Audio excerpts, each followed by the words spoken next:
Welcome to this Wise Living Water podcast. Our messages are dedicated to guiding individuals towards a closer relationship with our Lord and Savior, Jesus Christ. Dr. Norman Wise is thrilled to embark on this journey with you.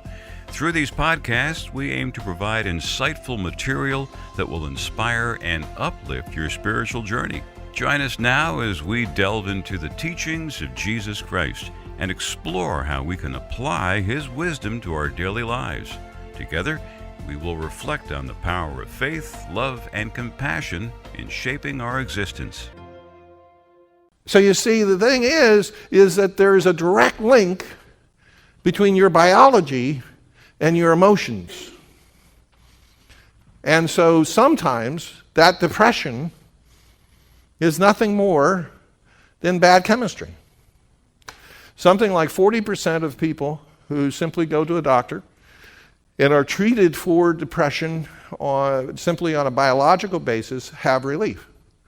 And so in those cases, in all likelihood, the number one reason for that depression was something that was off physically, okay? So we do have to understand that, by the way, east of Eden, all of life is complicated. East of Eden, we are all wounded, and we are wounded in our bodies as well as our soul. East of Eden, we are all weak, and part of that weakness is physical. And east of Eden, all of us are prone at times to do wickedness, okay? Now the good news is we are still made in the image of God, and if we know Jesus Christ as Lord and Savior, we are the children of God by grace. But understand that east of Eden, until the kingdom comes, until the resurrection body, until all that occurs, we're going to be struggling, and life is complicated. Now, by the way, what I just told you is really important, because some of our depression will be caused if we have unrealistic expectations of what to expect out of life. If I believe that there's something I can do that will simply for a long time I thought there was a formula. And if I could just figure out the formula, A plus B plus C, it would equal a painless life. See? And so I was working diligently on figuring out the formula. And when I didn't get a painless life, I say, well, it must be I don't have the formula right yet. So I go A plus B plus C plus Z to the 10th. And it still didn't lead to a painless life. And it wasn't that the things I were doing were bad, but I was trying to have power and control in a situation that's impossible, because everybody has a painful life east of Eden, including the Son of God. Who, by the way, Jesus did live the sinless life, and that did not equal a painless life, did it? So even if you could really get your act 100% together, it would never equal a painless life. I had this aha. I really did. By the way, you and I are the products of our aha moments. And an aha moment is when I really see it. It's not something somebody told me. I see it in my soul. I see it. I go, ah! And I say, that's true. And one day I had this aha thing. I was there in the midst of sadness, despair. I had just suffered a horrendous loss. I had tears coming down my cheeks. I had been pounding my head against the wall, which unfortunately is a bad habit I have when I'm upset. And all of these different things. And then suddenly out of the midst of all that, I go, there is no formula. I literally shouted it outside. There is no formula. And in that moment, I was freed. Because you see, I didn't have to be blaming myself anymore for not having the formula right.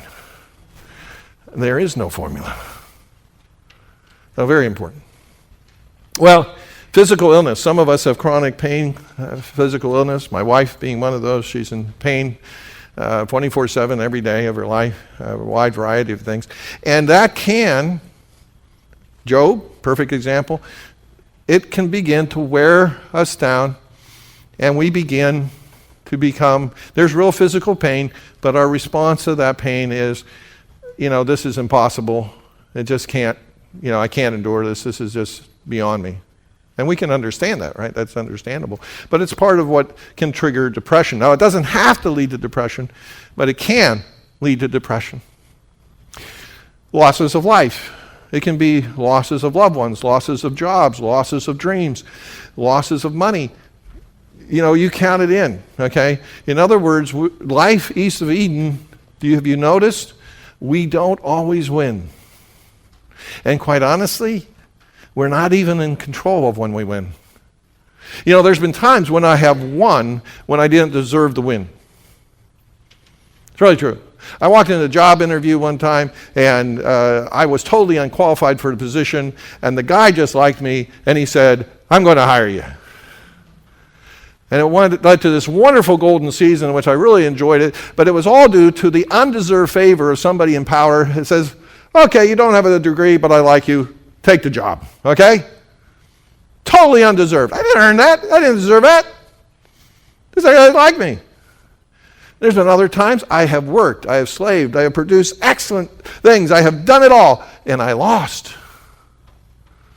By the way, the other thing that you need to know about my philosophy of life, I have accepted something. Life east of Eden is not fair. Life east of Eden is not fair. So I gave up looking for fair. That also helped me a great deal. Have you ever got really mad about things not being fair? Oh, yeah. And getting really angry about things not being fair, that's made your life better, right?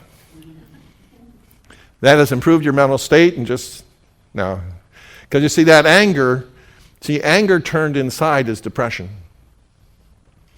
And so anger is a very hard emotion for us to manage well. Now, it is an emotion that can be managed well, but it's also an emotion we can really mess up with, okay?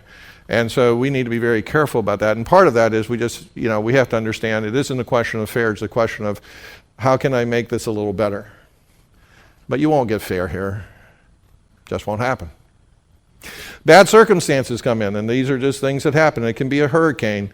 It can be, the electricity goes off. It could be before you have to send in the term paper that your entire career depends on. The computer eats your paper. Okay? Could be all kinds. Have you noticed circumstances sometimes are very, very, very difficult? And so those can lead us to depression. We start saying things to ourselves. By the way, what you say to yourself is very important, but we'll say to ourselves, I didn't have bad luck, I'd have no luck at all. And so what happens, by the way, when you say that is that your subconscious mind, your heart, believes that. And your heart will faithfully produce any emotion you tell it is appropriate for the circumstances, for how what you tell yourself life is. Your subconscious will create emotions consistent with that reality, okay?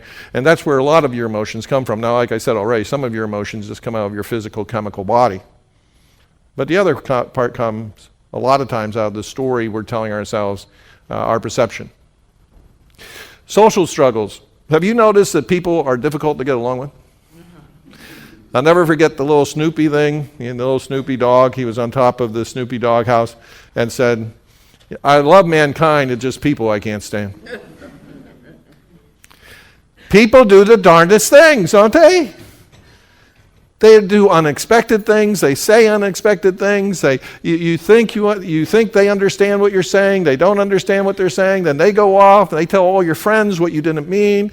And then all your friends think something about you. And now you've got a social mess. And now you're trying to struggle, not saying mean things about the person who said mean things about you. And pretty soon we can feel it. Notice the one psalmist that said, "I have no one that pities me. I have no one that understands me. I have no one." Well, that no one, by the way, that universal language is always the language of depression. The moment I start saying and universalizing my pain or a problem, then I'll become depressed. Talked to a man yesterday and he said, "My marriage has got insurmountable problems." I said, "Well, you just talked yourself into depression. That's good. Just keep that up." He said, "What do you mean?" I said, "Well, you don't know that. You don't know they're insurmountable. You're projecting them into the future, saying they will never be overcome. You don't know that either. But your subconscious is going to believe you right now because you're saying it with such emotional passion, and you're going to get yourself into depression." And the interesting thing, by the way, gentlemen, men express depression with anger more often than ladies. In other words, they express it with anger towards other people. They're depressed, but they figure to take it out on somebody else. Ladies can do that too, but not so common by the studies. Self-talk. We saw Solomon talking himself into being depressed while he's a millionaire. And so we can talk ourselves right into depression. We can tell ourselves that, okay, I won today, but I know that just means that tomorrow I'll lose. And how do I know that this person will still love me tomorrow? And how do I know they won't abandon me? And so we can talk ourselves. We can create a philosophy, in fact, that is just a depressing philosophy. It's called nihilism, by the way. I'm one of those crazy people that study philosophy. And so there's a whole philosophy that basically says, understand despair. Okay? And so Nietzsche and others basically taught a philosophy of despair. And so there's a whole lot of ways we can mentally plague ourselves. What you tell yourselves about yourself, what you tell yourselves about God, what you tell yourselves about people, what you tell yourselves about the world. Everybody here has a philosophy of life, by the way, whether you know it or not.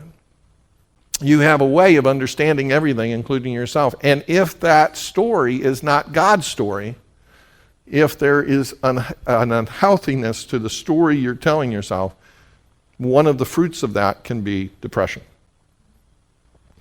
And then there can be spiritual issues. We can have real issues. We can be angry at God.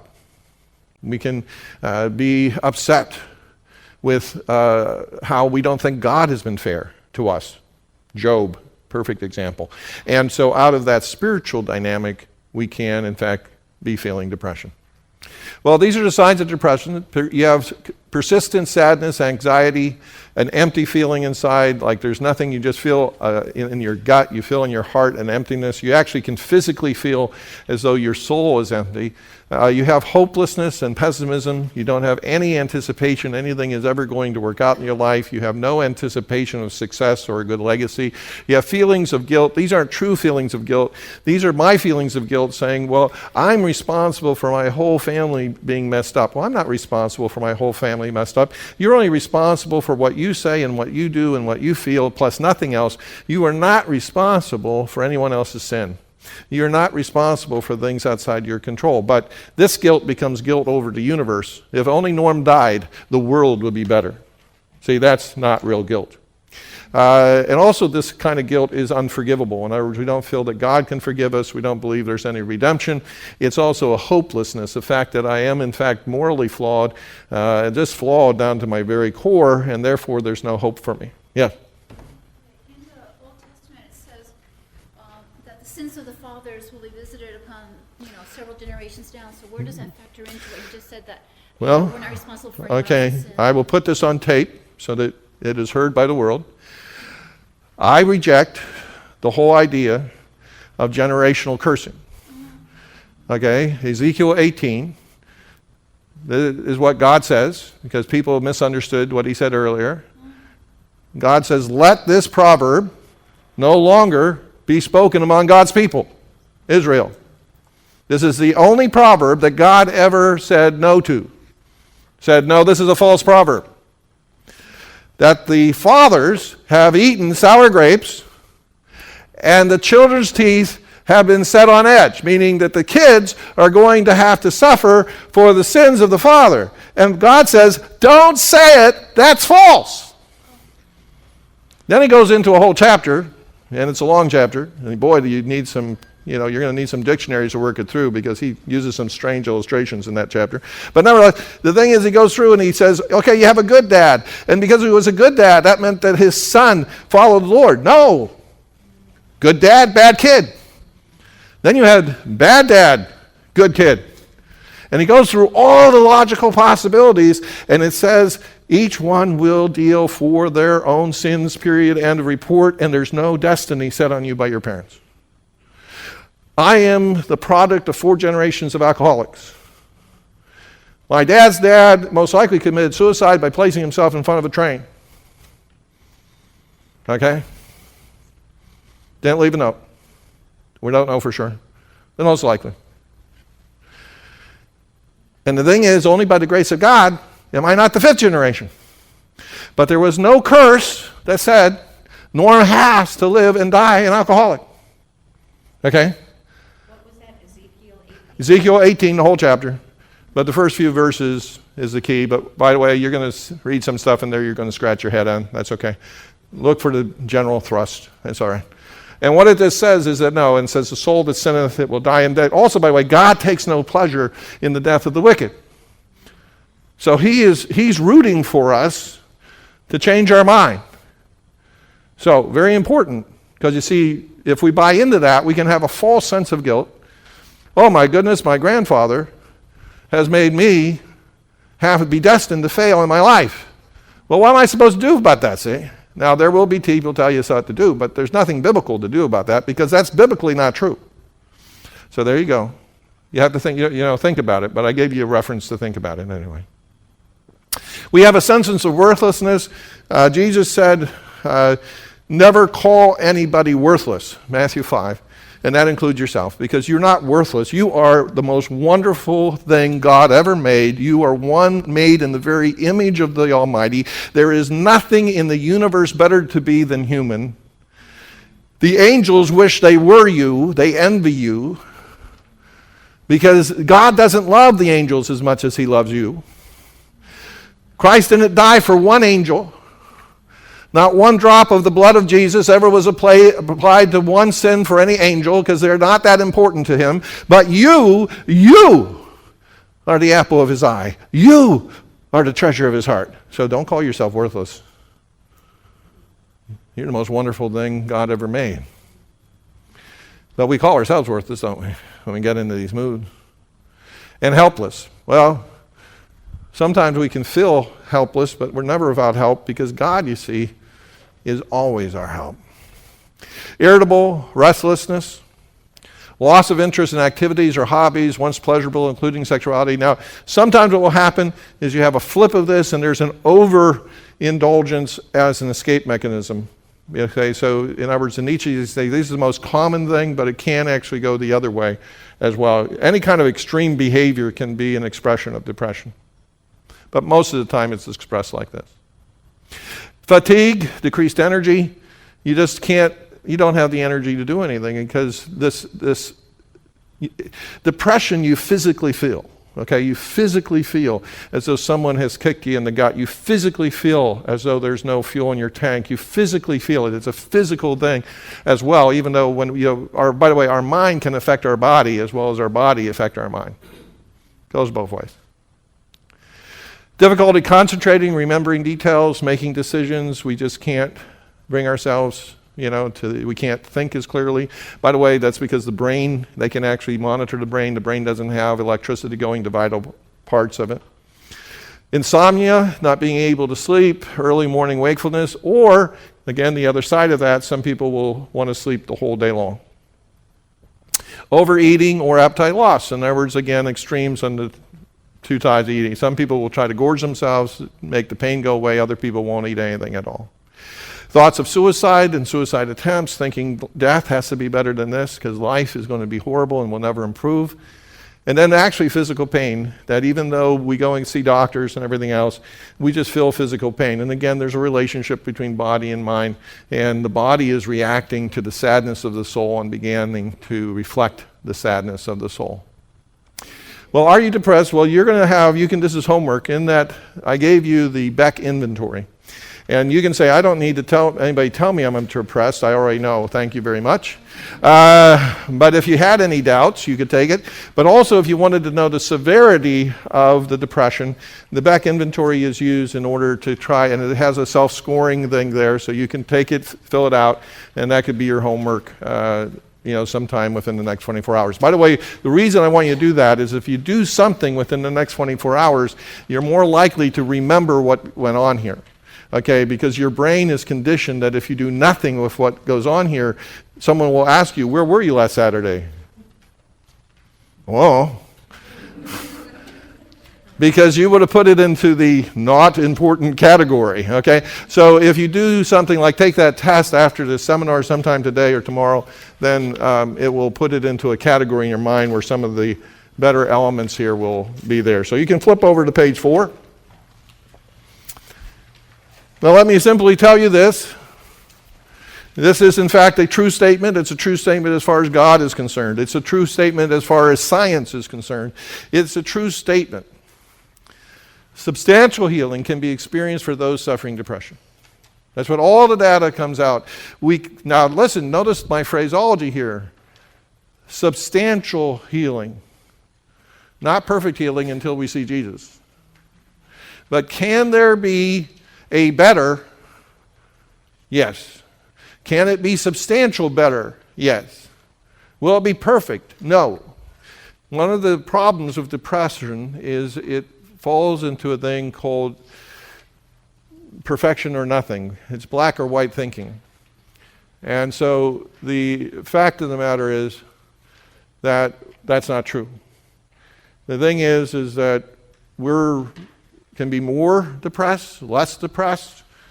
We can be basically out of depression and just maybe having blue days. We can slip back into a period of depression. So the thing is that, but there can be a substantial healing that if we've really been overcome sometimes by feelings of depression, there is light at the end of the tunnel. Not only is depression the most common psychological problem found in the United States, it's also the one that has the highest rate of recovery. It's in the 90%. And especially when people combine both physical treatment and also some type of talk therapy, it basically has a very good chance of getting better. So let me tell you, if you're hopeless about your depression, that's not rational. It's not rational from either position. That science doesn't say it's a hopeless condition. It's not something that people can't recover from. People do have substantial healing from depression. And it's not true from a spiritual perspective. God can give hope to that. So we shouldn't be hopeless about our depression, even though, by the way, your depression will tell you to be hopeless about your depression. Because your depression tells you to be hopeless about everything. Okay? By the way, there is a security in having no hope. Does anybody know what that is? That's right. If I know that nothing will get better, then I expect nothing to get better. And this actually gives me a warm comfort of knowing that nothing will get better. I feel like, I have some control knowing that nothing will get better. It also frees me, by the way, of seeking any answers, you see. So the strange thing is there can be a comfort, strangely enough, in having a hopelessness, especially if we really blame circumstances or other people for the hopelessness. Then basically someone else has made me hopeless, so therefore I'm not responsible for the hopelessness. Then we can get really sucked into it. So we have to understand that's part of the struggle. So I will just say to you, reality, both from God's perspective and science's perspective, can you have a perfect healing of depression? No, I don't believe in perfection this side of life. Can you have a substantial healing to depression? Yes. I believe that. And I believe that for myself, and I believe that for you. Now, we have to take a whole person approach. This is basically that we have to understand human beings are best understood as in relationship. I'm in a relationship with God, and to the degree that my relationship with God is healthy, to that degree it will help me have a substantial healing in the area of depression. However, that alone will not solve all my problems. We saw that earlier. I also have relationship with other people. And to the degree that I have a right relationship with other people, this will be a substantial healing to me having depression. But the only power I have there is how as much as lies in me, let me be at peace with all people. I have no control over them being peaceful with me. I have a book out there called Sane Relationships, and it basically goes in depth into having sane, stable relationships with other people. Then also with myself. Myself includes my body, and it also includes my heart. So I have in fact, I know a secret about you. I'm going to tell a secret about everyone in this room. You talk to yourself. I won't tell anybody, but you talk to yourself. Everybody talks to themselves. That's really the relationship. We're all they have estimated that we are speaking to ourselves somewhere between 15,000 and 30,000 words a day. I mean, we are chatterboxes, okay? And it is in that inner discussion that we're either talking ourselves out of depression or we're talking ourselves into depression. Okay? Is one of the side benefits of that self-talk. And also, by the way, as I said, we're in relationship with the body.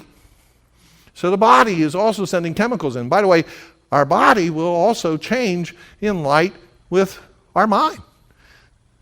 If you suddenly have fear. If you go out and you see a stick and it looks like a snake, and you interpret the stick as a snake, is your adrenaline set off? Yeah, in other words, you have had a physiological change because of something that happened in your mind that really was not true, but nevertheless, your whole body reacted to it, and now your whole emotional state at a physical level has been impacted. You ever go into a scary movie and you know it's a movie, right? You know it's a movie. There is nothing really, the monster is not really in the theater. There is nothing, there is no real danger. They close off the lights, and suddenly you find your heart pounding, and you feel the feeling of fear, right? And everything. Why? Because you see, the mind is accepting the subconscious. By the way, what's happening in a movie, your mind doesn't have any way of interpreting a movie outside this is in fact a dream. And so it accepts it on the same level as a dream, and so you have the same emotions you have in a dream state. We created a dream machine, and that's why we love movies. Because now we can actually kind of, choose, topics for our dream. It's hard to choose topics of our own dream. So, romantic dream, okay. And you go right in there. And so the thing is, though, it also goes straight into our heart, and it feeds, and it does impact our body. So you see, it's a whole person thing. And then life itself, the circumstances of life, to the degree that we can come to have a right relationship with all those events of life, all the circumstances of life, our environment, then that also can help. So we have to take a whole person approach, and we can say, what can I do? What is the things that I can do to be healthy in my relationship? And that is called biblically shalom. When the Jewish people say unto you shalom, they're saying, may you have a right relationship with God, may you have a right relationship with others, may you have a right relationship with your soul, and may you have a right relationship with the creation of God. That's so much more than hi. And so there's really a richness there that, most of us would never really recommend or see. Well, there's two levels of sad. Level one is a normal. If you're never sad, you need a counselor. There's a time to weep, okay? So there's a normal response to some bad circumstances, situation, condition, or thought. There's sad things that happen east of Eden, and Jesus wept. And, one of the saddest things that happened, I had a dear brother, and he had a funeral, and he decided to videotape so, the people at his funeral would see his videotape. It's becoming technology. And he commanded everybody in the funeral, don't cry. I'm fine. Yeah. Didn't work. Everybody was crying anyway. But he had, because he wasn't okay with crying. Okay. He had his own issues with crying. He didn't want people to cry. Well, no. Even though, yes, I'm in heaven, so don't cry. No, Jesus knew Lazarus was fine, but he cried. So Jesus wept. Okay. So there's a time. So if you never have any sadness, that's just not normal. Okay, you should. Level one. And so there's a time to be sad, and there's a time, by the way, to rejoice too, but time to be sad. However, level two, an unhealthy thought process that deepens my sadness to become despair about life and my future. So what happens is, it's not just the event, and it's just not the level one sadness. Now I start telling myself a story based on the sadness. And so, I make a mistake. I'm sad about the mistake I make. Then I begin my commentary. Norm, this again verifies that you are really stupid. If people found out how stupid you were, they would have nothing to do with you. I don't know how you stand yourself, because in fact, you are the most mindless, the most thoughtless, the most insane person in the entire thing. You better really hope that people who know you don't find out how stupid you are, because if they do, they're going to lock you away into some kind of asylum, or simply never want to ever trust you with anything again. So you better hope you can fake it, because if you don't stop faking it, they're going to get rid of you. Not only that, what kind of person does something like this? You don't care about anybody else. Look at the impact of this mistake on other people's life. You are the most unloving person in the world. You can see I've done this a lot.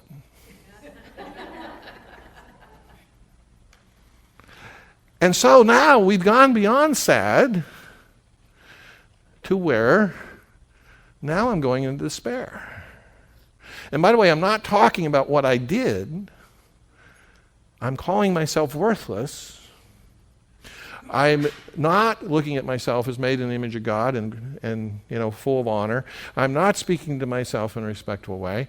And I'm creating, and by the way, all the pain I'm creating is totally inside my head.